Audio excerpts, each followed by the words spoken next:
Nagagamit mo naman ba yun? Yes po, in everyday life, I include God with whatever I'm doing po.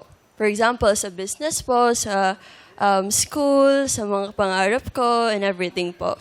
Oh, o di ba nagtitrain ka, reservist, di ba? Ay, ang hirap. Service siya. Ang hirap ng training ng reservist. Yes O, po. paano mo na Pero sa amin, Oh. may nagpa-training din kami ng reservist eh. Mabilis lang. Paano ginawa? Paano? Ba't ang bilis ang hirap? Sabi mo, ang hirap-hirap eh. Madali lang! Ba't Ano, mahirap? baka sumusuko Ano ginagawa dun eh. sa inyo pag nag-training Sumusuko ng yung Pero iba reservist? dun siyempre, eh. yung paghaano ng baril. Siyempre, pag sundalo training, kayo, yun naman military yung kayo. Ang ganun sa inyo.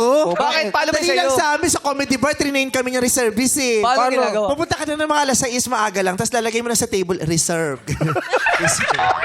Ang tawag ng reservist. Yes. Para ikaw yung nagsaserve. Sa mga restaurant, ang naglalagay sa lamesa nung nakalagay na reserve, reservist. Totoo.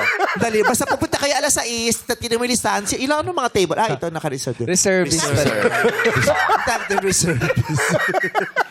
But always remember, God didn't bring you here to just bring you here. Yes. So bring that booty over here. Over here. Bring that booty over here.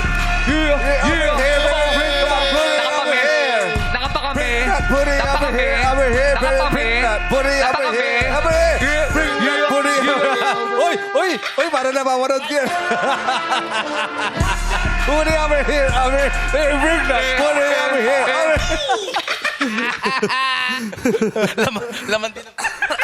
Ewan ko, pag bukas ko ng Facebook, puro yun lang yung laman. Nagulat na nga lang ako, naliligo ako, gumagan. Okay. Maraming salamat sa iyo.